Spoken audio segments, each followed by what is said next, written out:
Jadi kalau ada pertanyaan, mengapa manusia menderita?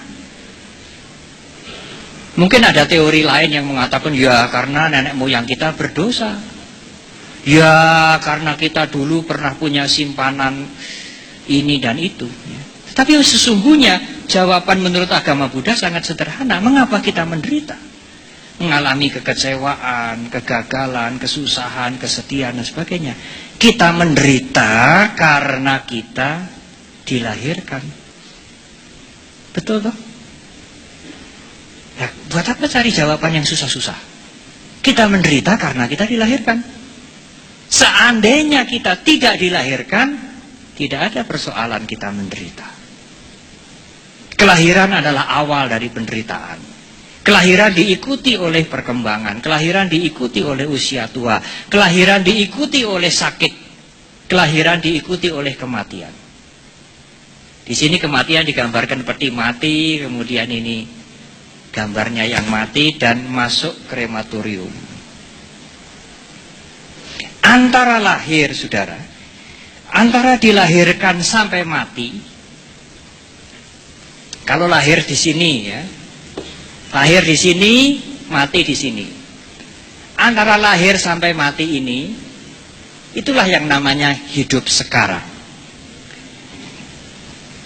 Dan antara lahir sampai mati itulah, di situ timbul penderitaan. Jadi mengapa penderitaan? Mengapa kita menderita? Mengapa kita mengalami penderitaan? Karena kita dilahirkan. Kalau kita tidak dilahirkan, kita tidak menderita. Tidak ada jawaban yang lebih tepat dari itu. Kalau tidak ada kelahiran kembali, tidak ada penderitaan. Bagaimana supaya tidak dilahirkan kembali? Jangan memperpanjang proses penderitaan.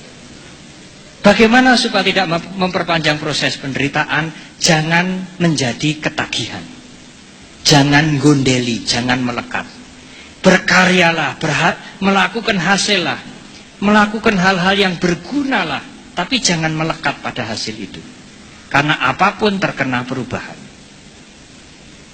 Supaya tidak melekat, jangan mengumbar nafsu keinginan.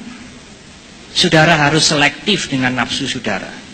Memutuskan perbuatan dengan panya, dengan wisdom. Bukan didorong oleh perasaan semata-mata. Bagaimana supaya nafsunya tidak terumbar? Supaya nafsunya tidak terumbar, perasaan yang kita rasakan jangan sampai membutakan kita. Bagaimana supaya perasaan tidak membutakan kita? Punyailah kesadaran. Ya, jadi bagaimana Bante supaya perasaan tidak membutakan kita? Ya jangan makan, ya jangan melihat, ya jangan mendengar. Bukan itu caranya. Melihatlah, mendengarlah, makanlah.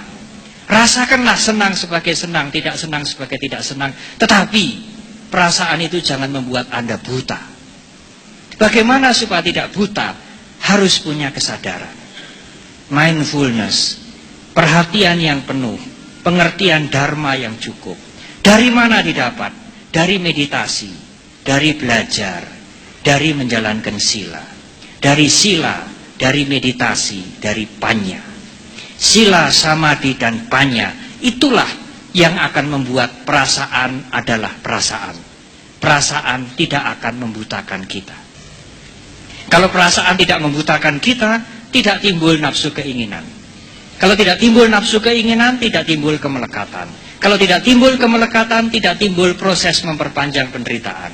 Kalau tidak timbul proses memperpanjang penderitaan, tidak timbul kelahiran kembali. Kalau tidak timbul kelahiran kembali, maka selesailah penderitaan ini.